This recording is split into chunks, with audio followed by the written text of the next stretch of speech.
নমস্কার, আমি গায়ত্রী। আমি চলে এসেছি আর একটা নতুন রেসিপি নিয়ে। আজকে আমি রান্না করব নিরামিষভাবে মুগ ডাল। এবার কিভাবে মুগ ডাল করব আপনারা দেখতে থাকুন। আমি আগে থেকে গ্যাস অন করে কড়াই বসিয়ে দিয়েছি। এবার দেখতে থাকুন আমি কিভাবে মুগ ডাল রান্না করব।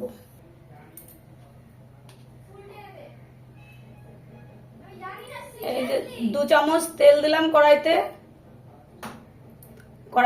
চা চামচের 2 চামচ তেল দিয়েছি। ফোড়নে একটু জিরা দিয়েছি, একটু তেজপাতা, একটু কালো জিরে,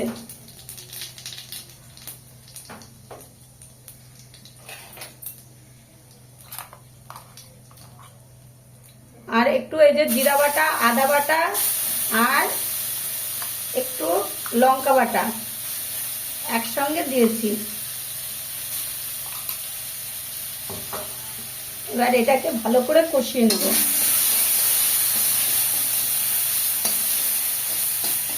সবসময় আমি অল্প তেলেই রান্না করি, কিন্তু আপনারা আমাকে ঠিকটা বলবেন না, কারণ শরীরের পরিস্থিতি অনুসারে আমরা অল্প তেলেই রান্নাটা করি।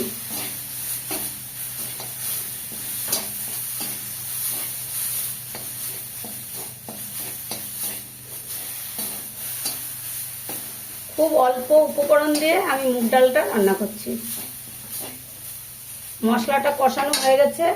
এবার আগে থেকে সিদ্ধ করে রাখা মুগ ডাল আমি ঢেলে দেব।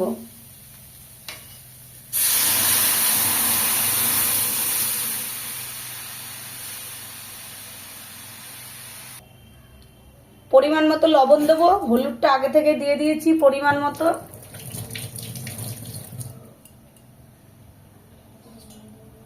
দিয়ে নাড়া দিয়ে দেব।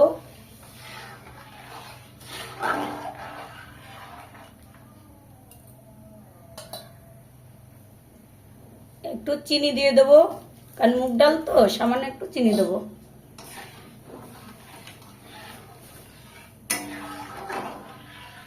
একদম শর্টে, একদম প্লেন রান্না। আপনারা এইভাবে মুগ ডাল রান্না করে খেয়ে দেখবেন। কারণ আগে মুগ ডালটা ভেজে নিয়েছি হালকা করে, দিয়ে ভালো করে সিদ্ধ করে নিয়েছি। তারপরে জিরা বাটা, ফোড়নে তেজপাতা আর একটু জিরা আর একটু কালো জিরে দিয়েছি। দিয়ে এবার একটু লঙ্কা বাটা, আদা বাটা আর একটু জিরা বাটা দিয়েছি। দিয়ে মশলাটা কষিয়ে নিয়ে সিদ্ধ ডালটা ঢেলে দিয়েছি। দিয়ে লবণ, হলুদ আর একটু চিনি দিয়েছি। দিয়ে ফুটে উঠলে নামিয়ে নেবো। আপনারা দেখতে থাকুন। আমার মুগ ডাল রান্না হয়ে গেছে দেখুন। আর বাইরে কি বৃষ্টি হচ্ছে দেখুন, শব্দ পাচ্ছেন আপনারা? আমার মুগ ডাল রান্না হয়ে গেছে। এইভাবে মুগ ডাল রান্না করবেন, করে খাবেন। আর এর উপরে একটু ভাজা জিরার গুঁড়ো দিয়ে দেবেন, হেভি টেস্ট। ভাজা জিরার গুঁড়ো একটু দিয়ে দেবেন।